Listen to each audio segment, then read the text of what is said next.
ఎప్పటికప్పుడు తాజా వార్తలను అందిస్తున్న జీకే న్యూస్ కు స్వాగతం.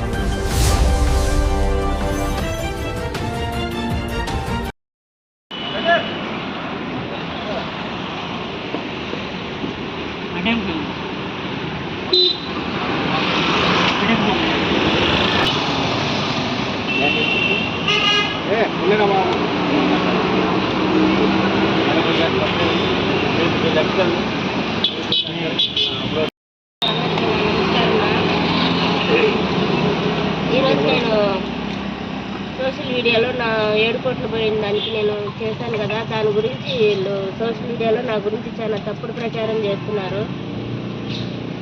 రాజేష్ మహాసేన, అతను లంక రాజేష్, వీళ్ళంతా కూడా శ్రీకాంత్, వీళ్ళంతా కూడా చాలామంది నా పైన తప్పుడు ప్రచారాలు చేస్తున్నారు. మహామిస్ వీళ్ళంతా కూడా. అందుకనేసి నేను బాధపడి నేను వచ్చి మేడం గారికి చెప్పడం జరిగింది. సరితా మేడం గారు ఉన్నారు, ఆ మేడం గారికి అది ఇవ్వడం జరిగింది. నన్ను అన్ని ప్రూఫ్లు ఉన్నా కూడా నేను ఏ విధంగా 7 కోట్లు అతనికి ఇచ్చాను, మేము ఏ విధంగా నష్టపోయినాము అన్ని ప్రూఫ్లు ఉన్నా కూడా, మమ్మల్ని కిడ్నాప్ చేసిన ప్రూఫ్లు, మా దగ్గర డబ్బులు తీసుకున్న ప్రూఫ్లు అన్నీ ఉన్నా కూడా నన్ను తప్పుగా ప్రచారం చేస్తూ ఉదయం అంతా ఇక్కడల్లా నా బాధ చెప్పుకొని నైట్ ఇంటికి పోయి ఏం జరుగుతుంది, నాలాగా ఇంకొక స్త్రీ ఏమన్నా లేదా ఇంకొక అన్నయ్య ఏమన్నా నాలాగా అన్నయ్య అయిపోయారని సోషల్ మీడియా ఓపెన్ చేస్తే నా గురించి చాలా బ్యాడ్గా నన్ను ఎంతగా అంటే అసలు ఇంకా ఇది బతకూడదు అన్నట్టుగా నన్ను మాట్లాడుతున్నారు. దయచేసి మీకు చేతనైతే అన్న చెప్తున్నానన్న, రాజేష్ అన్న గారు కానీ, ఇంకొక రాజేష్ అన్న గారు కానీ, శ్రీకాంత్ అన్న కానీ, మీకు నిజ నిజాలు పక్కా నా దగ్గర ఉన్న నిజ నిజాలు అన్నీ మీకు తెలుసు కాబట్టి అవన్నీ పరిశీలించి మీకు చేతనైతే, మీకు అంత టాలెంట్ ఉంటే నేను చేసిన అబద్ధమని నిరూపించండి, లేదా నా కోసం ఏదైనా సాయం చేస్తే చేయండి. చేత కాకపోతే నోర్లు మూసుకొని కూర్చోండి. నేను కష్టపడ్డాను, నేను బాధపడుతున్నాను, నేను తెలుగుదేశానికి ఎంత సేవ చేశానో మా కోడూరు నియోజకవర్గానికి పోయి తెలుసుకోండి. మీకు అంత టాలెంట్ ఉంటే తెలుసుకోండి.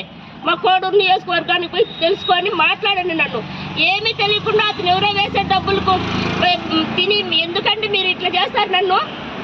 కనీసం మృగాల కన్నా ఉండదు, వాటి జాతులు ఏదన్నా వాళ్ళకి ప్రేమలు అభిమానులు ఉన్నాయి, మీకున్నాయా? కనీసం మీ జాతికి మీరు న్యాయం చేస్తున్నారా?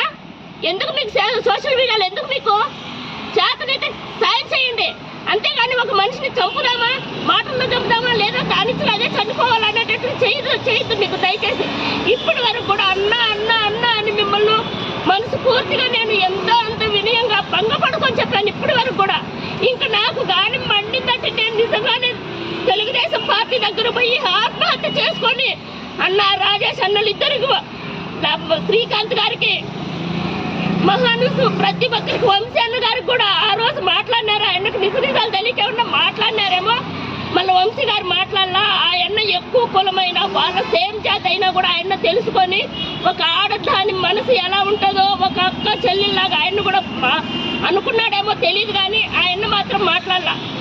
అన్ని నిజ నిజాలు మీకు తెలిసి కూడా నన్ను ఎందుకు ఈ విధంగా షో పెడుతున్నారు, ఎందుకు నన్ను ముళ్ళులాగా గుచ్చుతున్నారు? నేను ఇచ్చింది అబద్ధమైతే ఎందుకు మమ్మల్ని కిడ్నాప్ చేయాలి? ప్రూఫ్లు ఉన్నాయి కదా, వీడియోలు కనపడుతున్నాయి కదా, కట్టలు నా ఇంటికి వచ్చి నేను ఉన్నాను కదా, అక్కడ మా వారు ఉన్నారు కదా, నా పిల్లలంతా ఉన్నారు కదా, మరి మా ఇంట్లోకి వచ్చి వాళ్ళు డబ్బులు ఎత్తుకొని పోతుంటే మీకేమన్నా కళ్ళు పోయినాయా? నా గురించి తప్పుగా మాట్లాడే అన్నగారికి చెప్తున్నా, కళ్ళు పోయినాయా మీకు? నా బిడ్డ నానా ఎక్కడున్నావు నానా అని అరుస్తూ ఆ బిడ్డ వచ్చి పోలీసు వాడితో మాట్లాడుతున్నది కళ్ళు కనపరాలేదా మీకు? ఎక్కడున్నారు నేను పడ్డ శోభ? ప్రతి ఒక్క నన్ను గురించి తప్పుగా మాట్లాడే ప్రతి ఒక్క ఫ్యామిలీ నేను ఎంత పడుతున్నాను అంత 100 రెట్లు పడుతుంది, జాగ్రత్త. ఇప్పుడు చెప్తున్నా, నా నోట్లో నుంచి మాట్లాడుతున్నా. అసలు నా క్యారెక్టర్ ఏమో నా ఊరికి పోయి తెలుసుకోండి. నేనేంటో, నా క్యారెక్టర్ ఏంటో.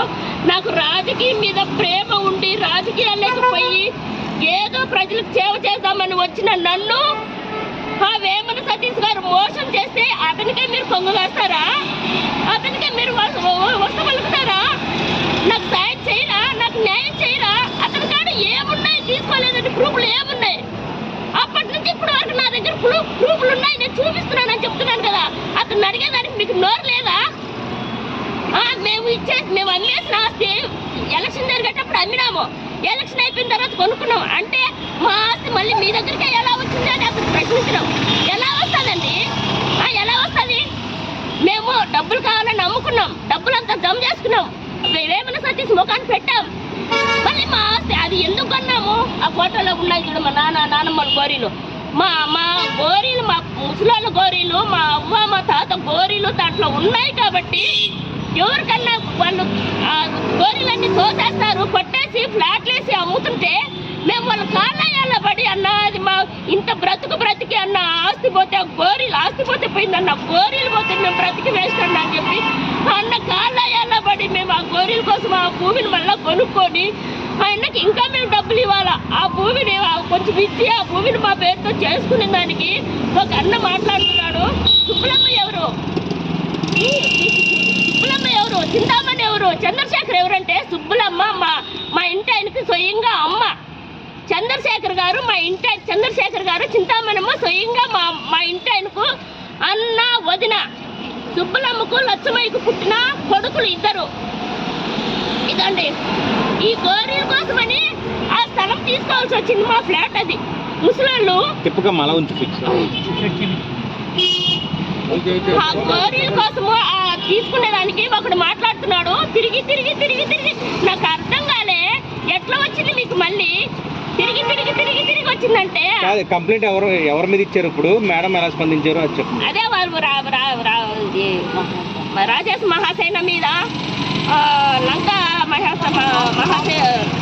రాజేష్ మీద, శ్రీకాంత్ మీద, శశి మీద, మిస్టర్ రాము వీళ్ళందరి కాడ నా గురించి తప్పుగా కిషోరు వీళ్ళందరి ముందు కూడా సంపద సంతోష సంతబాబు వీళ్ళందరి మీద కూడా నేను రిపోర్ట్ ఇవ్వడం జరిగింది. మేడం గారికి మొత్తం అంతా క్లారిటీగా చెప్పాను.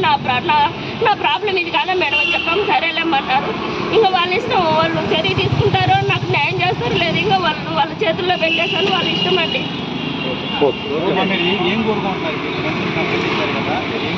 న్యాయం కోరుకుంటున్నానన్నా. నా మీద తప్పుడు ప్రచారం చేయొద్దు, నిజాలు తెలుసుకోండి, వాళ్ళకు శిక్ష పడాలన్నా. ఇంత శోభ పెడుతున్నందుకు నన్ను బాగా నైట్ ఇంటికి పోయి కొద్దిసేపు నిద్రపోదాం అనుకుంటే నన్ను ఏ విధంగా వాళ్ళ వీడియోలతో నన్ను ఏ విధంగా గుచ్చుతున్నారో అది అనుభవించారు నాకే తెలుసు.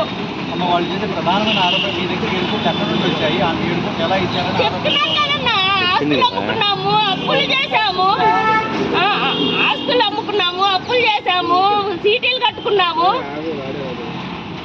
మొత్తం రైతుల దగ్గర అప్పులు చేసాము అన్ని చెప్తున్నాను కదన్నా. అమ్మి ఇచ్చినానని నా దగ్గర పక్కా ప్రూఫ్స్ ఉన్నాయి కదన్నా, చెప్తున్నాను కదా.